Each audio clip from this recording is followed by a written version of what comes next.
John here. This video is about what stocks I invest in as an early stage entrepreneur. I started this portfolio just over a year ago and I had a few $100s to invest, and I've just been adding to it each month since then as I've got more money available to invest. Even though in the video you're going to see my stock trading app quoting prices and values in Great British Pounds, in my videos I tend to talk in US dollars. More people know the value of $1 compared to £1. I also want to point out that it's quite possible that the entire stock market at the moment is way overvalued. No one can say for sure either way. But what we can say for sure is that long term, the average growth of the US stock market after inflation is about 7% per year. So as long as you invest in US companies that you believe in and you buy and hold long term, price fluctuations shouldn't worry you. On another note, my entire investment portfolio is in stocks, which you shouldn't do if you have a good amount of wealth. Because my entire investment portfolio is worth just less than $10,000, I don't really need to worry about diversifying into other asset classes. If the stock market crashes and prices drop by say 50%, my $10,000 goes down to $5,000, it's not exactly the end of the world for me. I'm not needing my investment returns at the moment for income. When I do have more money to invest, I'll be investing into other asset classes like real estate, collectibles, cryptocurrency. Stocks are just the easiest to get into and the easiest to maintain, so that's what I'm investing into at the moment. Okay, let's dive into my stock portfolio. If you're enjoying the video and you want to support me and the channel, please hit that like button because it really helps push the video out to more people who'd like to see it. The total value of my stock portfolio is currently about $9,300 US. I know it's only a small value compared to the stock portfolios of other finance YouTubers, but everyone's got to start somewhere. So the portfolio is currently made up of one index fund called the Vanguard S&P 500, as well as 8 companies that I've selected individually. A few people have commented on previous videos asking what the heck a S&P 500 index fund is. So the S&P 500 is the US stock market's 500 largest companies, and an index is something that tracks the prices of companies, of stocks. So the S&P 500 index is a stock market index that tracks the prices of the US stock market's 500 largest companies. An index fund in general is a big pool of money where that money is invested into the stocks that are tracked by a certain index. An S&P 500 index fund is a big pool of money where that money is invested into the US stock market's 500 largest companies. It invests money into each of those 500 companies in proportion to the size of those companies. So it invests more into the larger companies and less into the smaller companies. Why would you want to invest in an S&P 500 index fund? Well, for one, it'll give you an investment return that's close to the average return of the entire US stock market, which we know to be about 7% per year after inflation. Rather than having to do your research and trying to pick individual companies to invest into, you can just plonk your money into an S&P 500 index fund and get you 7%. Any money that you invest will double in approximately 10 years, 4x in approximately 20 years, 8x in approximately 30 years, and so on. If you manage to invest $100,000 now, in about 30 years from now, that'll have 8 times, that's almost $1 million compared to the 100,000 that you have now. So that's why you would want to own the US stock market's 500 largest companies, but why would you want to do it through an index fund? Well, it saves you the admin of having to do 500 different trades and working out which proportion you should buy each company in. Instead, you just do one stock market trade buying into the index fund. I buy a particular S&P 500 index fund, which is offered by the investment company Vanguard. Vanguard is one of many companies that will do that admin for you, where you just give them some money and then they'll invest it into those 500 largest companies for you in the right proportions. Other investment management companies offer this very same service, like Invesco, BlackRock, and Charles Schwab.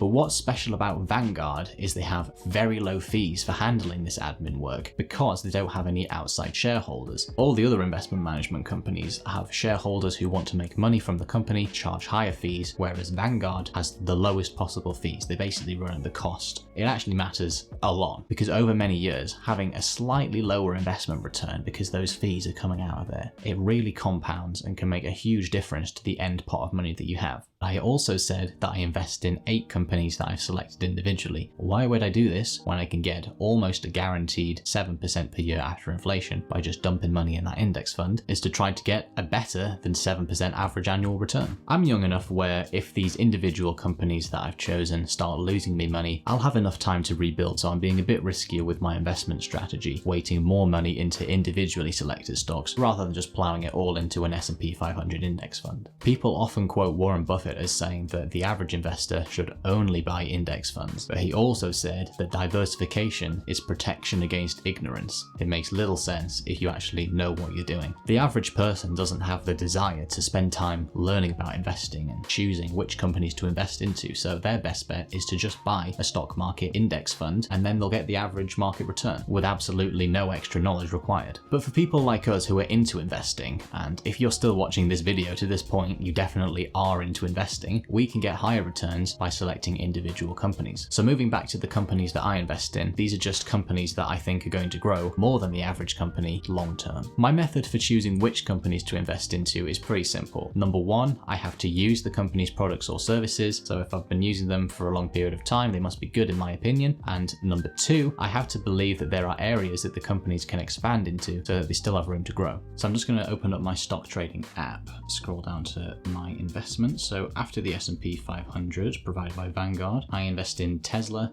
AMD, Nvidia, Apple, Netflix, Eventbrite, Corsair, and Wetherspoons. Tesla, everyone knows Tesla. I don't own a Tesla. I do want one, and I will be getting one eventually in the future when I can comfortably afford one because of the amazing tech that's in them. That self-driving technology, which I don't believe any other company is close to perfecting in the way that Tesla is, will be so valuable, from you being able to get more work done while your car drives you somewhere, to distribution chains where truck drivers can be replaced by just self-driving trucks. I think that when they do crack full self-driving, they're just going to take over the world.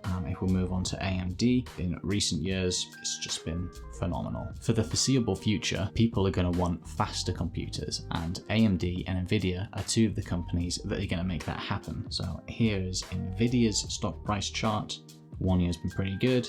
Again, Max has been phenomenal. We all know that computers are used widely in all different industries, but they're only going to become more in demand as more companies start using AI, which needs a lot of computing power, and as crypto becomes more mainstream, and that requires a lot more computing power to make the networks more secure. Basically, computers are going to be needed more and more in the foreseeable future, and AMD and Nvidia are going to contribute to meeting the demand for that computing performance. Next up, we've got Apple. Even though it's recently been the most valuable company in the world, I still think it has room to grow. They've got plans to expand into self-driving cars, competing with Tesla, and I think that if any company has a shot with its massive resources at taking on Tesla, beating them to full self-driving, I think Apple's the one who might be able to do it. Plus, I switched from a Windows laptop to a MacBook Pro a few years ago, and I absolutely love it. I wouldn't dream of switching back now. So next up is Netflix. I watch Netflix practically every day, usually when I'm having lunch and dinner. Not very sociable, I know. If I and Netflix's 200 million other paying users watch it regularly, and if Netflix keep producing great TV shows and films of their own, I can't see why people won't look back and see Netflix as another Disney, just a huge corporation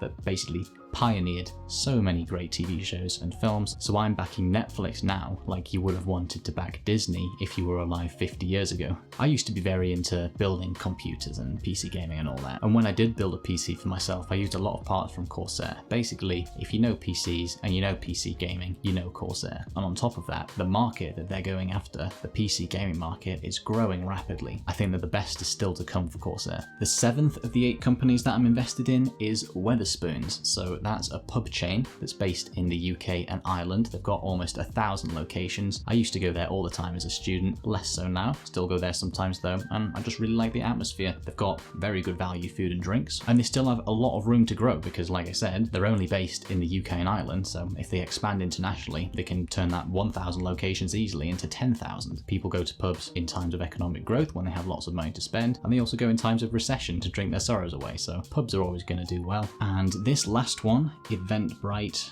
is unlike the other ones. The other 7 companies are long-term plays, but this was more of a short-term play. As we come out of COVID and events start happening again, more people are going to be buying tickets. This company is going to be getting more revenue from the fees, and the stock price will go up. It didn't quite pan out like that, I guess because the stock price already reflected that expectation. I invest in these stocks on an app called Freetrade. I like it because, well, for one, there's no trading fees, but I also like this one because it's got a great user interface and I've never had a problem problem with it. A free trade account is free to have. It's only available to people based in the UK, but if you are in the UK, you can open your free trade account using my link down in the description, and you can get a free stock worth up to £200 just by opening your account and then funding it with just £1. Don't worry if you're not in the UK, which most of you aren't, I've got something for you too. You can get $10 worth of free Bitcoin if you sign up to Coinbase using my link down in the description. All you have to do is open your Coinbase account using that link, then deposit $100. You'll then get your $10 worth of Bitcoin for free. Then you can take out your original $100 and you've got your free Bitcoin. So that was my stock portfolio. I hope you've enjoyed it. Please hit the like button, subscribe, and turn on the notification bell. Thank you so much for watching. This is Debt to Millionaire.